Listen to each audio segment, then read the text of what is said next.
इससे पहले कि आंखों से वार और कर दे, इम्तियाज़ मेरे बिल्कुल मुंह के सामने खड़ा है और कह रहा है कि किस वक्त आपने गेस्ट को बुलाना है या मैं आपको यहाँ से बाहर निकाल दूँ।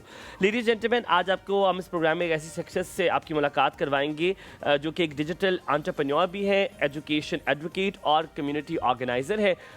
इनके बारे में आपको बताऊँ कि इन्होंने क्लिकनिक्स के को फाउंडर भी हैं और preparehow.com जैसे तालीमी प्लेटफॉर्म के ज़रिए हज़ारों तलबा को दाखिला के जो टेस्ट होते हैं, जो एडमिशन टेस्ट होते हैं, उसके लिए स्कॉलरशिप के लिए, करियर गाइडेंस के लिए मदद फराहम करते हैं।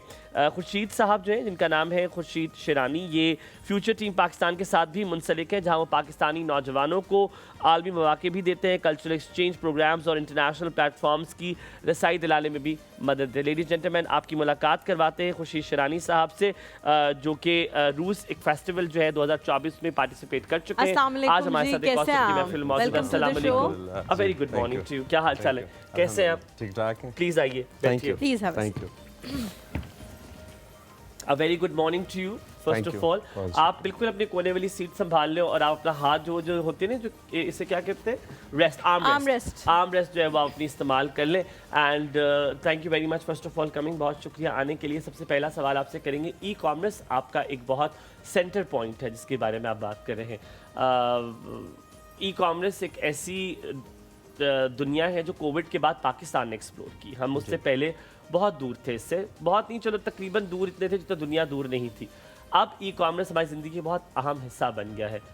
कैसे ई कॉमर्स ने पाकिस्तान की इकोनॉमिक सिचुएशन को बेहतर किया? देखिए, इकोनॉमिक्स के हवाले से अगर देखा जाए तो हर दुकान की एक कोशिश है, चाहे एक छोटी दुकान हो या बड़ी दुकान है, कि उसका कोई ना कोई डिजिटल प्रेजेंस हो। बस उसमें ये डिफरेंस है कि कुछ वेबसाइट की तरफ चले जाते हैं, कुछ सोशल मीडिया की तरफ चले जाते हैं। कुछ ख़वातीन की जिस तरह से बात की जाए तो वो इंस्टाग्राम के ऊपर उनके पेजेस के थ्रू वो अपने ई कॉमर्स स्टोर्स को चला रहे होते हैं। तो मुझे लगता है कि पाकिस्तान का बहुत बड़ा एक इकोनॉमिकल सेगमेंट जो है वो ई कॉमर्स की तरफ जा रहा है और ये मुस्तकबिल में मज़ीद बढ़ना है इसने। और इस सेगमेंट ने डेफिनेटली जितना मज़ीद बढ़ना है तो उसी तरह से ही जो है आपके नौजवान एम्पावर हो रहे होते हैं, आपके जो डिजिटल एक्सपर्ट्स होते हैं, ई कॉमर्स के ऊपर जो फोकस्ड होते हैं, उनकी ज़रूरत होती है। तो ई कॉमर्स बहुत तेज़ी से, जिस तरह आपने कोविड की बात की, कोविड के बाद तो बहुत ज़्यादा तेज़ी से आगे बढ़ रहा है। बल्कि कोविड के अलावा भी जिस तरह जैसे आज अभी लॉकडाउन चल रहा है, तो इसी तरह के लॉकडाउन्स या कोई भी इस तरह के नाखुशगवार वाक़यात हों या जंग की सूरत हाल जिस तरह से है, तो इस तरह की सिचुएशन में इंटरनेट ने बहुत ज़्यादा हेल्प किया है डिफरेंट बिजनेसेस को।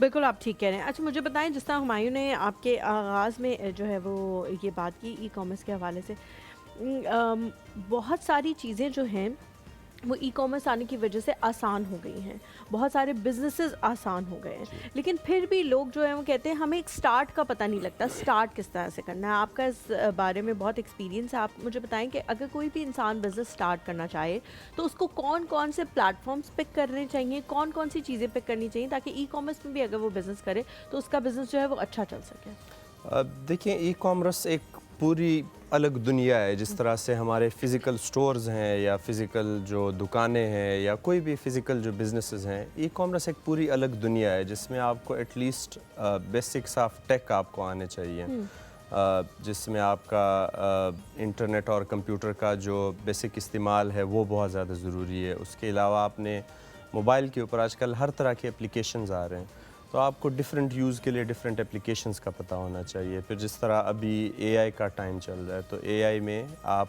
जेमिनाई को यूज़ कर सकें, आप चैट जीपीटी से सवाल पूछ सकें, प्रॉम्प्ट देना आता हो। फिर सवाल ज़रूरी नहीं कि एक सवाल आप सही से पूछ सकें, अगर उस सवाल का जवाब आपको गलत आ रहा हो तो आप उस सवाल के बाद दूसरा सवाल सही तरीके से कर सकें।